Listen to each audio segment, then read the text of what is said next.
Hello, Sudoku friends, and welcome to yet another Evil Sudoku from Sudoku.com. The first thing that I notice is the two twos here blocking like so, and the two blocking over here, making this a 2. Now I look over to the left and I see that one of these must be a 2, but that's all I can see. I see these 5s blocking down here like so, making this a 5.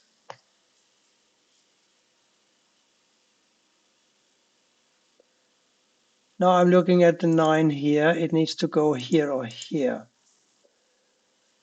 It's not really important at this time whether it goes here or here. What's important is that a 9 here and a 9 here forces a 9 to go here because this 9 blocks this square. And that puts a 9 here or here.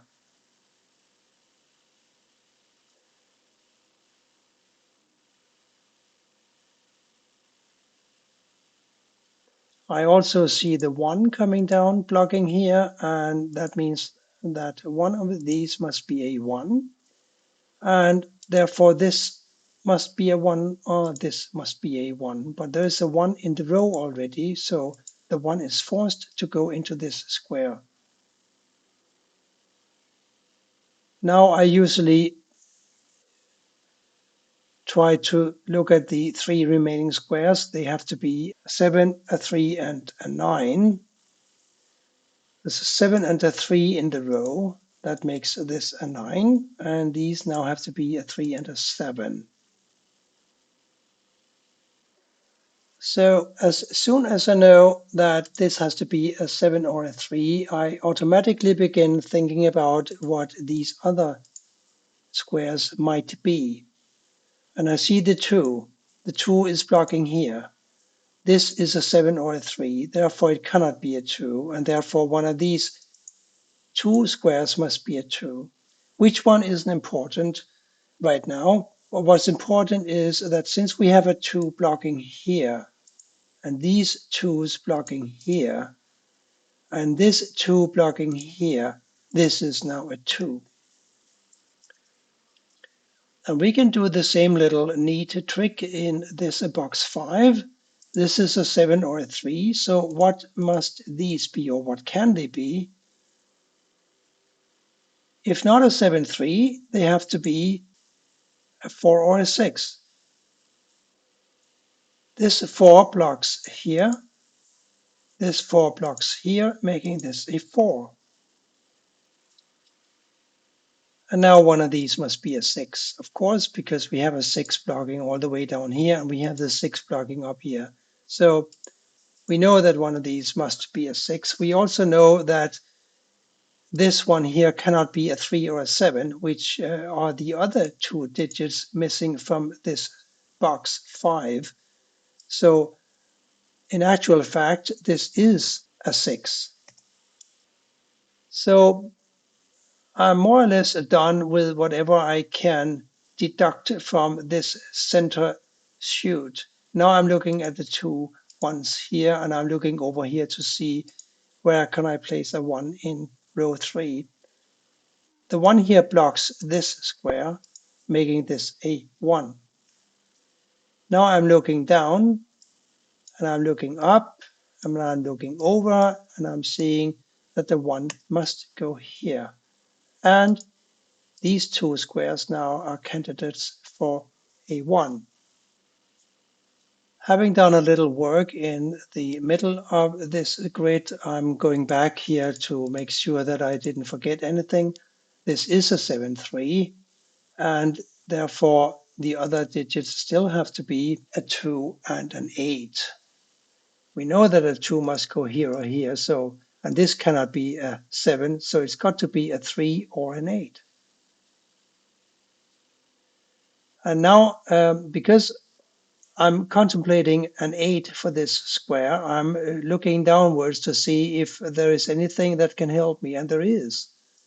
These 8s here block like so, making this an 8. And now I know that these two eights block here and here. So one of these must be an 8. And we know from earlier that the other one must be a 2. So this is now a 7-3, and this is a 7-3. Except we have a 7 in the row. So this is a 3, and this is a 7. That makes this a 7 and this a 3, like so. So these are now 2 and 8, and we only need one more digit for this column to be complete, and that has got to be a 3. This 1 blocks over here, making this a 1, and this cell must be a 7. Now we got a 7 blocking over here. We got a 7 blocking down here. One of these must be a 7.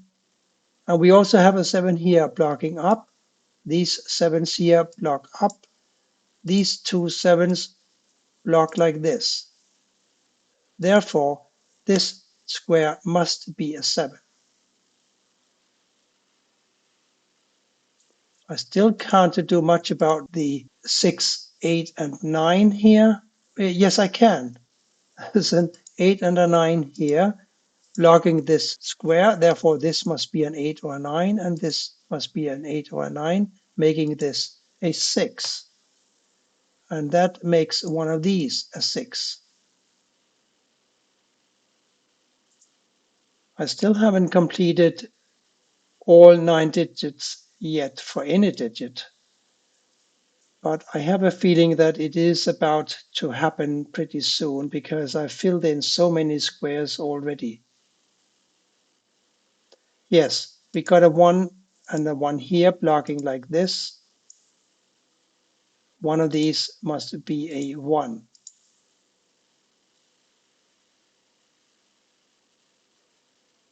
One of these must be a 9. Let's see if we have an 8 here. I see one of these must be an 8, and therefore one of these must be an 8. Let me go through that again. We have an 8 blocking here. We have an 8 blocking here. Therefore, one of these must be an 8. And we have an 8 here. Therefore, one of these must be an 8. We also know that one of these must be an 8. So where now can we place an 8 in row 3? Only here. And that automatically makes this square a 9. Now we got a 9 here and here and here. That places a 9 here. We got two 9s going over here and the 9 coming down here. This is a 9. We got these two 9s blocking here. These two 9s blocking here, making this a 9. And we now have all the 9s that we need for this grid.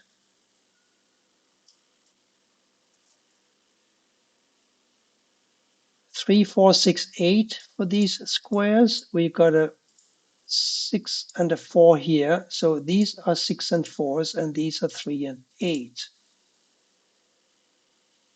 And one of these being an 8 takes the pressure off of this square. It cannot be an 8 anymore. Therefore, it must be a 2, and this must be an 8.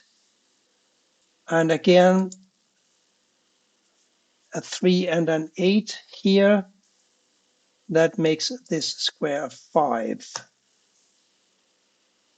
Now we got a 5 blocking down here and a 5 blocking over here like so, and therefore this must be a 5. These two squares must be a 5 and a 3 because we have a 5 and a 3 here and a 5 and a 3 here. These two are 5 and 3, therefore this must be a 6. But we got an 8 coming over here and an 8 coming up here, therefore one of these must be an 8. And therefore this cannot be an 8, it must therefore be a 3, and the 8 must go here. What else do we have?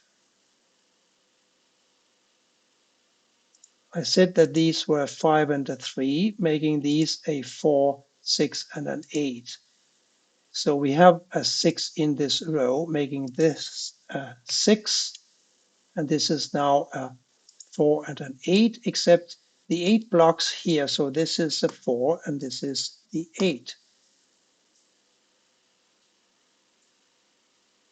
These two squares must be a 7 and a 4. And the 4 here puts a 4 up in this square like so, and this is therefore a 6, making this a 6 and this also. And now we have all the 6s and all the 9s in the grid. These two squares have got to be a 5 and a 3. There's a 5 in this column, making this a 3 and this a 5. And therefore this is a 5, and this last digit in the box has got to be a 3. We got a 3 here and a here, so therefore this is a 3. These two have to be a 4 and a 7. I can't resolve that yet. These two have to be a 4, 7, or a 2. No, I need to figure out something else. I could start here, of course, because this is a very low-hanging fruit. This is a 1, making this a 1. These three squares must be a 2, 4, and an 8. We have a 4 and an 8 here, therefore this is a 2, making this a 2, and this therefore must be a 3. So a 2, 2, and a 2 puts a 2 in this, a 2 in this square. These two must be a 4 and an 8. We have an 8 in the column, making this a 4 and this an 8. So a 4 here and here makes a 4 go in this square and therefore in this square, making this a 7 and this a 7. This last cell must be a 5. This was not a very difficult Evo puzzle. It had a certain charm and I really enjoyed solving it. I hope that you enjoyed it as well. Thank you for watching and bye for now.